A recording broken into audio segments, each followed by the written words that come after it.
हाँ, बस आशीर्वाद है। 2 संस्थाएं यहाँ पे है, एक सेंट्रल बार एसोसिएशन और बनारस बार एसोसिएशन दोनों है। और दी बनारस बार एसोसिएशन का आज नामांकन चल रहा है। ये विगत 1 वर्ष 1 दिन से चल रहा है और मंडे तक चलेगा। और इसका नामांकन का ये मतदान तिथि जो है 20 तारीख रखा गया है। इसमें बनारस के सारे अधिवक्ता भाग ले रहे हैं। कोई अध्यक्ष पद के लिए उम्मीदवार है, कोई उपाध्यक्ष, कोई महामंत्री, कोई वरिष्ठ उपाध्यक्ष, कोई कनिष्ठ उपाध्यक्ष, कोई कोषागार, कोई प्रबंध समिति के है। ये सभी लोगों का दायित्व होता है कि ये कचहरी को स्वच्छ रखे, समर्थ रखे और न्याय के करीब लाने का प्रयास करते रहें। ऐसे में मैं तमाम जो प्रत्याशी हैं उनसे बात करना चाहूँगा, उनसे पूछना चाहूँगा कि वो किस मुद्दे पर ये चुनाव लड़ना चाहते हैं, आखिर में उनका उद्देश्य क्या है।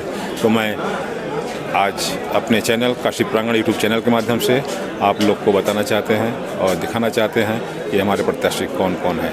धन्यवाद। आप मेरे चैनल को सब्सक्राइब करें, लाइक करें, कमेंट करें। धन्यवाद।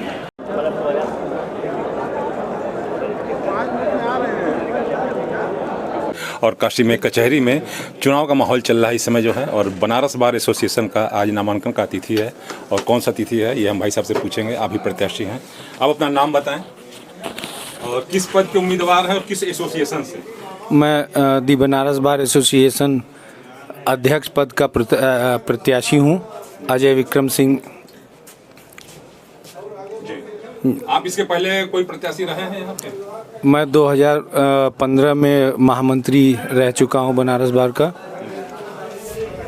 आपके सामने अध्यक्ष पद के उम्मीदवार के लिए क्या क्या चुनौतियाँ हैं? देखिए, बनारस बार आज अपने आंतरिक प्रशासन को जूझ रहा है, जिसमें आपस में है। बाकी ऐसी कोई समस्या वकीलों के बीच में कुछ नहीं रहती है। सभी सक्षम और पढ़े लिखे वर्ग का है ये चुनाव। और सभी लोग मिलजुल के एक दूसरे को सौहार्दपूर्ण तरीके से वोट करते हैं और अपना एक नया नेतृत्व खोजते हैं। महिलाओं का शिकायत है कि हमको बैठने की व्यवस्था नहीं, उसके लिए आप लोगों ने क्या सोचा है? ऐसी कोई समस्या विशेष नहीं है, क्योंकि जो भी महिलाएं हैं वो कहीं ना कहीं जैसे आम अधिवक्ता बैठते हैं वो बैठती हैं, अपना नित्य कार्य कर रही हैं। चैम्बर भी हैं उनके पास और जिस सुविधा अनुसार सभी अपना कार्य कर रही हैं। और जो कंडोलेंस वगैरह होता रहता है, आए दिन कंडोलेंस और बाइकाट होता है, उसके बारे में आप क्या विचार है कि क्या होना चाहिए कि नहीं? देखिए, आवश्यकता पड़ने पे निश्चित रूप से होना चाहिए। किसी भी चीज़ की अधिकता वो कष्टकारी होती है। हम कार्य करने के लिए आते हैं तो कार्य भी करना चाहिए और ज़रूरत पड़ने पे जैसी आवश्यकता हो उस हिसाब से हड़ताल या कंडोलेंस भी करना चाहिए। और जो अधिवक्ता कल्याण निधि के अंतर्गत जो कोष में है उसका उपयोग आप कैसे करना चाहेंगे, स्वविवेक से या कानूनन या? नहीं, वो हमारा एक ट्रस्ट है जिसके अनुसार जो है ये वितरण होता है और जिसमें 4 लाख रुपए मृत्यु के पश्चात, 1 लाख गंभीर बीमारी में, कुल 5 लाख रुपए वेलफेयर की तरफ से दिया जाता है। बाकी अधिवक्ताओं से क्या करना चाहिए? बाकी अधिवक्ताओं से एक विनम्र निवेदन अपना करेंगे, जात पात भेदभाव से उठ के आप एक अच्छे योग्य प्रत्याशी का चयन करें जो आपको सही दिशा और निर्देशन दे सके। धन्यवाद। मतदान का दिन क्या है और उस दिन क्या क्या लेकर आना है सामान्य अधिवक्ताओं को? बनारस बार में 20 तारीख को मतदान होना है। उस दिन सभी अधिवक्ताओं को आवश्यक रूप से अपना COP कार्ड लेके आना होगा। उसी के आधार पे मतदाता सूची तैयार है और उसी के आधार पे मतदान होगा। धन्यवाद। यूट्यूब चैनल पे हैं, आपका बहुत बहुत धन्यवाद। बाबा विश्वनाथ और बाबा काल भैरव से हमारा धन्यवाद निवेदन है कि वो आपको जरूर विजयी बनावें और आप अधिवक्ताओं के इच्छा अनुसार जो है उनके उम्मीद के अनुसार आप खरे उतरें। धन्यवाद।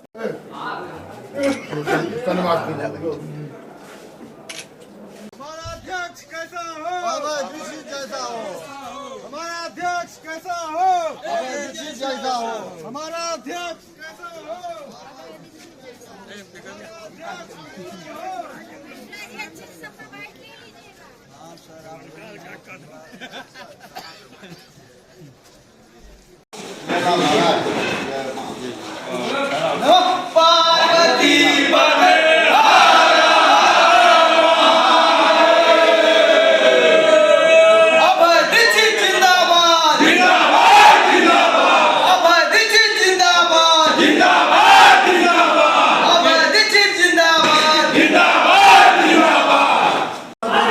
आज बनारस बार एसोसिएशन का नामांकन डेट है और सारे प्रत्याशी लोग आकर के यहाँ नामांकन कर रहे हैं। ऐसे में अध्यक्ष पद के उम्मीदवार हैं। मैं भाई साहब से बात करना चाहूँगा। अब अपना नाम बता दें, किस पद पर उम्मीदवार है, किस बार एसोसिएशन? मैं दी बनारस बार एसोसिएशन वाराणसी से अध्यक्ष पद 2025 हेतु नामांकन आज कर रहा हूँ। अभय कुमार दीक्षित। इसके पहले आप कोई पदाधिकारी थे? जी, सन 2007 में मैं बनारस बार एसोसिएशन का महामंत्री रहा हूँ। आपके सामने क्या उद्देश्य है जो है चुनाव लड़ने का? हमारे सामने उद्देश्य ये है कि सर्व प्रमुख अधिवक्ता हित सर्व प्रमुख है। उसके बाद न्यायालयों को समुचित ढंग से कार्य कराने का प्रयास करूंगा और अधिवक्ताओं को न्यायालय में जो गरिमा गिरती जा रही है उसको सम्मान हम चाहेंगे कि अधिवक्ताओं को न्यायालयों में सम्मान मिले और हमें जो बेंच और बार की जो परिभाषा कही जाती है वो दिखाई पड़े। महिला अधिवक्ताओं के लिए आपके पास क्या? महिला अधिवक्ताओं के लिए समुचित व्यवस्था बाथरूम वगैरह की नहीं है, बैठने की नहीं है, उसके बारे में अथक प्रयास करके दिलाने का प्रयास करेंगे। बाकी अधिवक्ताओं से क्या कहना चाहेंगे आप? बाकी अधिवक्ताओं से हम यही कहेंगे कि हमें पूरा, अगर आप लोग हमें चुन देते हैं, बहुमत कर देते हैं तो हमें हमारे कार्य में आप लोग पूरा हाथ बटाएं और सहयोग करें। मैं कहीं पीछे नहीं रहूँगा आप लोगों के हित के लिए।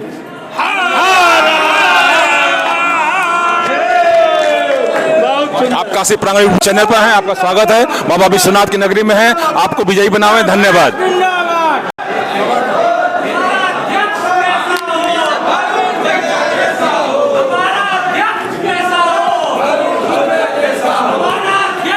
आप अपना नाम बताएं, किस पद के उम्मीदवार हैं, किस बार एसोसिएशन? मैं अरुण कुमार दुबे दी बनारस बार एसोसिएशन में अध्यक्ष पद का प्रत्याशी हूँ।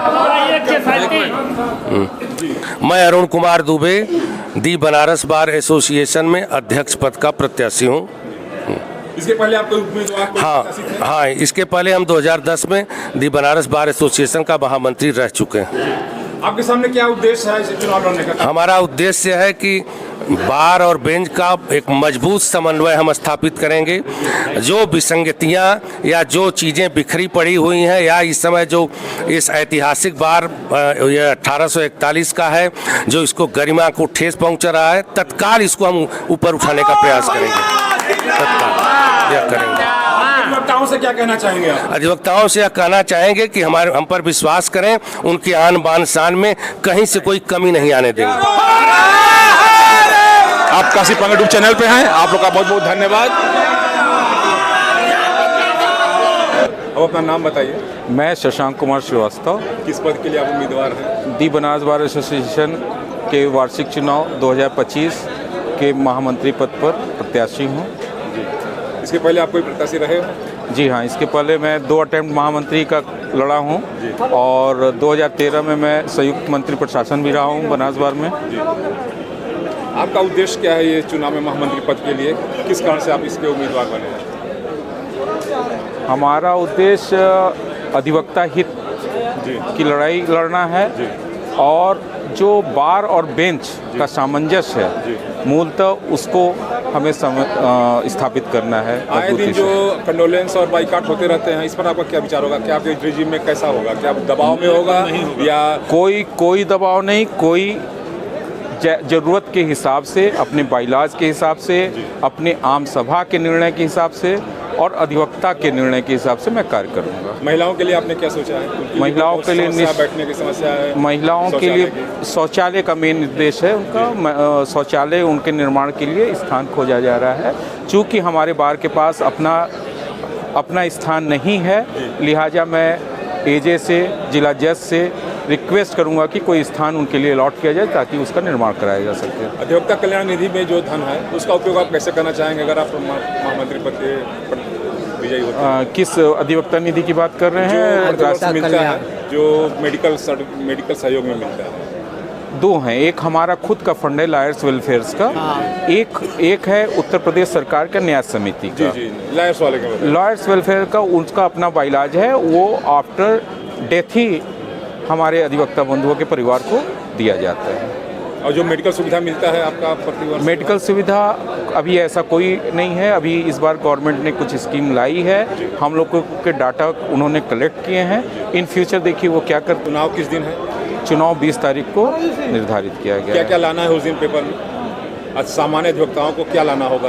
अपना COP कार्ड लेके आना होगा। बाकी अधिवक्ताओं से आप क्या कहना चाहेंगे? बस यही निवेदन है कि शशांक कुमार श्रीवास्तव के पक्ष में महामंत्री पद पर बनासबार में मतदान करें, और मैं पूरा उन्हें विश्वास देता हूं कि उनकी उम्मीदों पर 100% खरा उतरूंगा।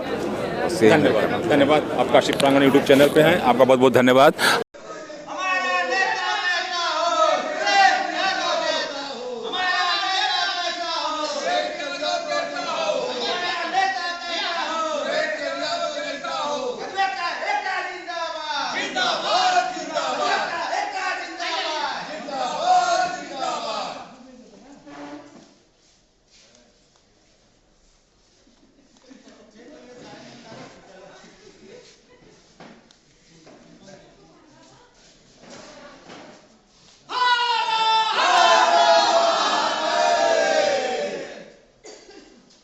हमारा नेता कैसा हो?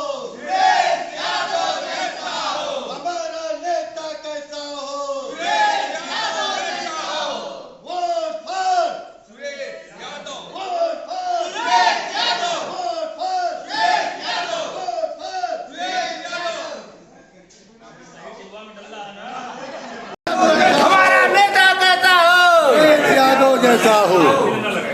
आप अपना शुभ नाम बताइए और किस बार एसोसिएशन से किस पद के उम्मीदवार हैं? मेरा नाम सुरेश चंद यादव है। मैं बनारस बार एसोसिएशन वाराणसी से अध्यक्ष पद का प्रत्याशी हूँ। इसके पूर्व आप कभी अधिकारी रहे हैं?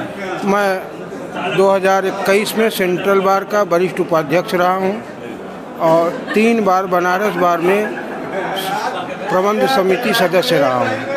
आपके सामने कौन सी मुद्दा ऐसा है कि आप अध्यक्ष पद के उम्मीदवार हैं जो कि आप निराकरण कर सकते हैं? मेरे सामने प्रथम मुद्दा ये है कि पूरी कचहरी में जिस तरह से पोस्टर और बैनर यह लगा के प्रचार किया जा रहा है, मैं इसका विरोधी हूँ। दूसरे, बनारस बार की जो बिल्डिंग है उसमें छत पर जाने का रास्ता जो बंद कर दिया गया है, छत ऊपर से नंगे बिजली के तार गए हैं, पूरा छत बजा रहा है, और उस रास्ता खोलने का हमारा प्रयास रहेगा कि सीढ़ी पर जाने का रास्ता होना चाहिए। तीसरे, हमारा एक राष्ट्रीय पर्व साल में 2 बार पड़ता है, 26 जनवरी और 15 अगस्त। हम बनारस बार की बिल्डिंग में जब मैनेजिंग में रहे हैं, रामानंद श्रीवास्तव अध्यक्ष रहे हैं, अनूप श्रीवास्तव महामंत्री रहे हैं, उस रिजीम में छत पर झंडोत्तोलन के लिए जगह बनाया गया था। जो सीढ़ी का रास्ता हमारे पूर्व पदाधिकारीगण द्वारा बंद कर दिया गया, उस बंद करने की वजह से आज हम सड़क पर गड्ढा खोदकर अपने राष्ट्रीय पर्व का राष्ट्रीय झंडोत्तोलन करते हैं, जो कि बड़े दुख की बात है। मैं इसके पूर्व में कई पदाधिकारियों से इस बात को मैंने कहा भी कि आप छत का रास्ता खोल दें, कोई हादसा हो जाए तो छत पर जाने का रास्ता नहीं है, पहली बात। और दूसरे, अपना राष्ट्रीय पर्व के लिए जो जगह बनाया गया था वह बंद हो गया है, उसको भी हमारा खोलवाने का प्रयास रहेगा। महिला अधिवक्ताओं के लिए आपके पास क्या ऐसे चुनौती है जो महिला अधिवक्ताओं के लिए यह है कि उनके लिए एक बार जो भी हमारे यहाँ बिल्डिंग या ज़मीनें मिलती हैं, हम केवल चैम्बर बना के उसको अपने अधिवक्ता भाई को देते हैं। किन अधिवक्ता भाई को देते हैं इसका भी निराकरण होना चाहिए। और चैम्बर अगर जो लिया है तो अपने एक जगह वो अपने वकालत पेशा में लगा रहे तो हमारे लिए उत्तम होगा। हम नीचे भी बैठेंगे, चैम्बर में लेंगे, एक चैम्बर के अलावा 2-2, 3-3 चैम्बर लेंगे, इसका भी निराकरण होना चाहिए। और मैं उसका प्रयास करूंगा कि अगर एक सदस्य है तो वह अपने एक चैम्बर में रहे और उस चैम्बर के अलावा उसकी जो जगह है उस जगह को किसी अन्य अधिवक्ता को सौंपा जाए। जो हमारे नए अधिवक्ता आते हैं, जूनियर आते हैं, उनको हमको ध्यान देना है। हम और बताइए, जो अधिवक्ता कल्याण निधि में कोष में जो धन है उसका उपयोग आप कैसा करना चाहेंगे? अपने स्वविवेक से कि कानूनन करेंगे? नहीं, उसका देखिए वह जो अधिवक्ता कल्याण निधि का जो पैसा है यहाँ पर वेलफेयर का, उस वेलफेयर के पैसे के लिए कभी हमारे जो अधिवक्ता भाई उनको क्रिटिकल कोई बीमारी हो जाती है, उसके लिए मैं उसमें से 50% उनकी बीमारी को देखते हुए उसकी एक कमेटी गठित करेंगे कि हाँ इनकी ये बीमारी या डॉक्टर का जो प्रिस्क्रिप्शन रहेगा कि यह सही है इलाज के लिए, तो उसमें कुछ पैसा उनको दिया जाएगा। और दूसरा हम अपने विषय में बता दूं, मैं इस बनारस कचहरी में लगभग 36 साल हो गया वकालत करते। मैं जहां बैठता हूं वहीं बैठता हूं, जो कि मेरे ही कई रिजीम में बनाया गया है चेंबर। इकरा है, मुझे चेंबर की आवश्यकता न है न अगला जब तक वकालत करेंगे रहेगा। बाकी अधिवक्ताओं से क्या कहना चाहेंगे? बाकी अधिवक्ताओं से यह कहेंगे कि अधिवक्ता पेशे में जो हो, जो अधिवक्ताओं को मर्म को समझता हो। कहा जाता है कि अधिवक्ता हित सर्वोपरि है, लेकिन हमको तो लगता है अधिवक्ता हित सर्वोपरि नहीं है। पदाधिकारी अपने सुख और दुख के लिए खाली चयन होता है, तो वह ऐसा नहीं होना चाहिए। मैं चाहूँगा कि अधिवक्ता हित की सर्वोपरि करते हैं तो कम से कम वह अधिवक्ता के दुख दर्द को समझें कि क्या है, और उनका अनुदान। एक चीज़ इसी समय हम आपको बता दें कि bar council of Uttar Pradesh जो है, हम उसके मदर इंस्टीट्यूशन जरूर हैं, वो हमारा रजिस्ट्रेशन करते हैं, बाइलाज बनाते हैं, लेकिन बाइलाज बनाने का यह नहीं है कि हर चीज़ को बिना हमारे नोटिस के आप एक्सेप्ट कर लेते हैं। यह अध्यक्ष की और महामंत्री के अपने पदाधिकारियों की ड्यूटी होती है कि बार काउंसिल के द्वारा ऑल ऑफ सडन कोई हमारे ऊपर चीज़ थोपा नहीं जाएगा जब तक ले हम भी उसके विषय में अपने जनरल बॉडी आम सदस्यों को बता न सके कि बार काउंसिल करना क्या चाहती है और उसका इफेक्ट और साइड इफेक्ट क्या होना है। यह सारी चीज़ें मेरे में है। मैं बहुत कुछ कहने का बहुत मुझ अपने मन में विचार है, लेकिन इस पटल पर अभी चुनाव लड़ रहे हैं। उस पद तक पहुंचाने के बाद बार काउंसिल हमको क्या पैसा देती है, डेथ के बाद न्यासी समिति क्या देती है, जानकारी भी नहीं है। अब बार काउंसिल मृतक अधिवक्ताओं का पैसा किस तरह से रखी हुई है नहीं देना चाहती है, मैं जानता हूँ। धन्यवाद धन्यवाद। आप विजयी हो काशी प्रांगण यूट्यूब चैनल पर आपका स्वागत है। धन्यवाद धन्यवाद। मैं रुद्रनाथ मिश्रा।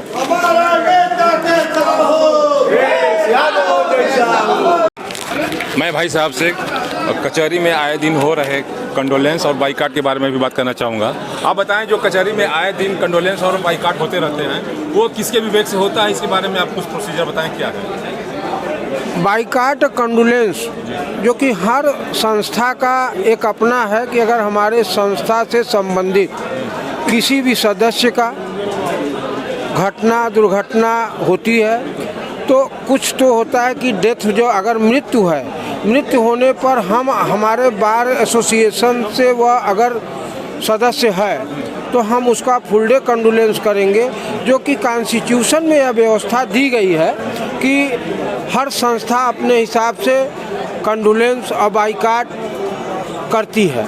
और उसी हिसाब से मैं भी वह काम करूंगा कि अगर हमारा अधिवक्ता डेथ होती है या किसी उसके साथ घटना दुर्घटना होती है तो हम बाइकाट भी फुल डे करेंगे।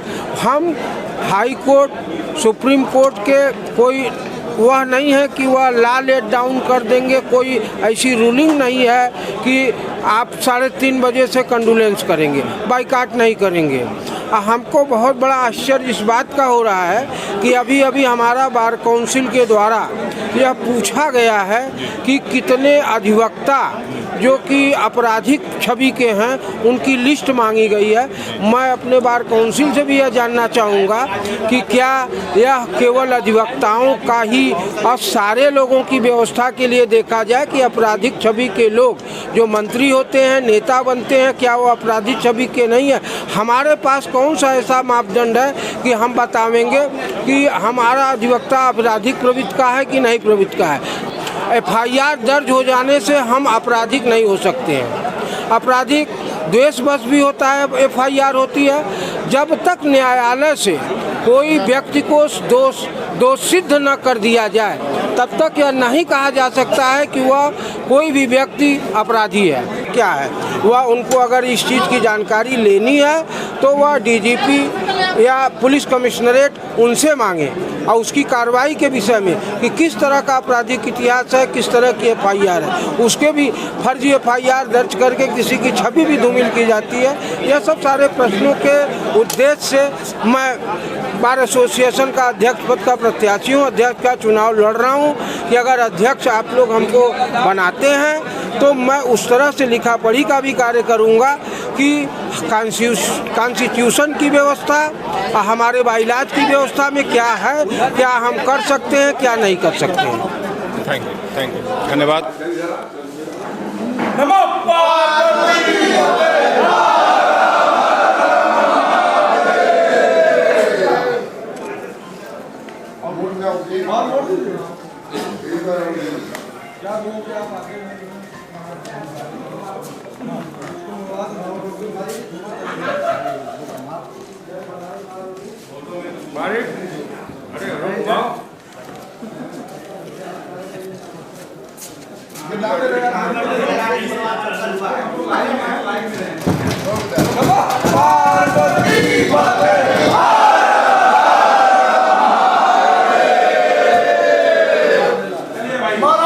मिश्रा बनारस बार महामंत्री पद के लिए प्रत्याशी हूँ।